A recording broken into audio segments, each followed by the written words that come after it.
कि प्रधानमंत्री जी को देख के अगर चुनाव आयोग उठ गया, सम्मान किया, तो राहुल गांधी भी विपक्ष के नेता थे। ठीक है। सेकंड जो है वो कहाँ के थे नहीं मालूम है तुमको। यहाँ के नहीं लगते, यहाँ के नहीं है। ये देखो, ये रोहिंग्या है, बांग्लादेशी है। ये रोहिंग्या है, यही बांग्लादेशी है। इसको ये नहीं मालूम। अंकल की मानसिक संतुलन खराब हो चुकी है। अंकल के मानसिक संतुलन मैंने खराब कर दिया। 1 मिनट में गिनवा देता हूँ। हिमाचल के मुख्यमंत्री विधानसभा जाते हैं और भरी विधानसभा में कहते हैं हिमाचल की अर्थव्यवस्था चौपट है। तेलंगाना के मुख्यमंत्री प्रेस कॉन्फ्रेंस बुलाते हैं और प्रेस कॉन्फ्रेंस में कहते हैं तेलंगाना की अर्थव्यवस्था चौपट है। कर्नाटका के उप मुख्यमंत्री प्रेस कॉन्फ्रेंस में बैठते हैं और कहते हैं कर्नाटका की अर्थव्यवस्था चौपट है।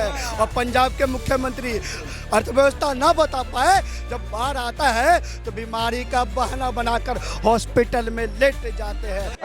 अगर सांसदों ने सम्मान में, प्रधानमंत्री के सम्मान में खड़े हो गए तो इतनी मिर्ची क्यों? प्रधानमंत्री वोट देने से पहले नहीं है, वो एक वोटर है। अब कांग्रेस पार्टी निकम्मी है, बेहूदी है, या फिर सम्मान करना नहीं आता है, तो जरूरी है बीजेपी पार्टी में वैसे लोग। एक सवाल आप सम्मान की बात कर रहे हैं, एक सवाल मेरा सुन लीजिए। मैं कई तस्वीरें आपको ऐसे दिखा दूंगा जहां पे मनमोहन सिंह प्रधानमंत्री होते हुए खड़े हैं और सोनिया गांधी जो है वो बैठ के डील साइन कर रही है। ये कैसी सम्मान की? मेरी बात सुन लीजिए। तब प्रधानमंत्री के पद की गरिमा कहाँ गई?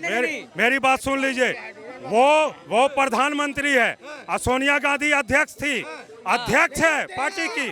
मतलब प्रधानमंत्री के पद से बड़ा अध्यक्ष। भाई साहब ऐसा होता था। एक बात बताइए, वो अध्यक्ष एक पार्टी की हैं और प्रधानमंत्री पूरे देश के हैं।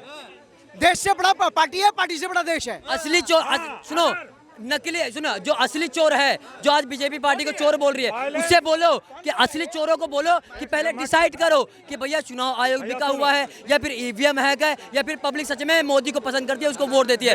पहले तुम डिसाइड करो। तब माना जाता कि प्रधानमंत्री जी को देख के अगर चुनाव आयोग उठ गया, सम्मान किया, तो राहुल गांधी भी विपक्ष के नेता थे। ठीक है। सेकंड जो है वो कहाँ के थे नहीं मालूम है तुमको। यहाँ के नहीं लगते, यहाँ के नहीं है। ये देखो, ये रोहिंग्या है, बांग्लादेशी है। ये रोहिंग्या है, यही बांग्लादेशी है। इसको ये नहीं मालूम। अंकल की मानसिक संतुलन खराब हो चुकी है। अंकल के मानसिक संतुलन मैंने खराब कर दिया। बिहार में किसकी सरकार बनी? देखिए, बिहार के अंदर में विकास का ही विजय होगा। जो जिसने विकास किया होगा उसका ही सरकार आएगी। दूसरी बार 1997 में आरजेडी पार्टी की तरफ से जो है नीतीश कुमार और लालू यादव लड़े थे। उसके बाद 2014 तक उन्होंने कार्यरत रहे। उसके बाद इसमें जो है नीतीश कुमार जो है इसमें पलटी मारे। मैं मानता हूँ कि इससे पहले लालू यादव की पार्टी में थे और भ्रष्ट नेता थे। बिल्कुल कौन थे? नीतीश कुमार को भी उसमें जोड़ रहा हूँ मैं, लालू यादव के साथ में। लेकिन उसके बाद जब बीजेपी पार्टी में कन्वर्ट हुए तो भैया उस समय एनडीए का जो इसके अंदर गठबंधन हुआ, उसके बाद इनको काम करना पड़ा। क्योंकि अगर नहीं काम करता, दरभंगा का जो है विकास जाके देख लीजिए, गांव से शहर तक का रोड देख लीजिए, वहाँ का पहला एम्स देख लीजिए, वहाँ का जो है रेलवे में जो है जो भी चीज़ें उसके अंदर बनाई गई वो चीज़ देख लीजिए, एयरपोर्ट जाके देख लीजिए, और उसके बाद हाईवे देख लीजिए। अगर ये चीज़ नहीं हुई तो भैया मैं तो बीजेपी की, फिर तो मैं बोलूँगा ना वोट दो। अगर यह है तो बीजेपी को वोट दो। क्या कहेंगे? वो तो कह रहे हैं विकास की बात हो रही है, विकास पे वोट मांग रहे हैं, आप तो चोरी पे वोट मांग रहे हैं। ये विनाशकारी सरकार जो अभी चल रही है बिहार में, वो सरकार जो है जा रही है, उसकी उल्टी गिनती शुरू हो गई है। और जो विकास करने वाला नौजवान किसान, नौजवान का इज्जत, जो रोजगार देने वाला है, ठीक है, वो इंडिया गठबंधन की सरकार वहां बनने जा रही है बिहार में। हिमाचल में कितना मतलब आप वो दिए हैं? हिमाचल में आपने कितना रोजगार दिया? हिमाचल में, तेलंगाना में आपने कितना बहुत रोजगार मिला है। रोजगार इतना है कि आपका जो है ना 2 घंटा लगेगा गिनाने में। ठीक है, रोजगार ही रोजगार है। देश में कितना रोजगार मिला? क्या कहेंगे? रोजगार 1 मिनट में गिनवा देता हूँ। हिमाचल के मुख्यमंत्री विधानसभा जाते हैं और भरी विधानसभा में कहते हैं हिमाचल की अर्थव्यवस्था चौपट है। तेलंगाना के मुख्यमंत्री प्रेस कॉन्फ्रेंस बुलाते हैं और प्रेस कॉन्फ्रेंस में कहते हैं तेलंगाना की अर्थव्यवस्था चौपट है। कर्नाटका के उप मुख्यमंत्री प्रेस कॉन्फ्रेंस में बैठते हैं और कहते हैं कर्नाटका की अर्थव्यवस्था चौपट है।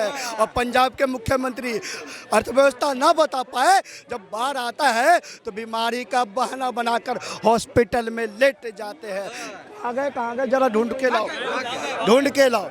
वो बात करेंगे विकास की, वो अर्थव्यवस्था पर बात करेंगे। और अभी उन्होंने कहा कि बिहार में उसकी सरकार बनेगी, बिल्कुल उसी की सरकार बनेगी जिसने बिहार को पूरे देश से जोड़ा है, जिसने बिहार के माताओं को सम्मान दिया है, जिसने बिहार के हर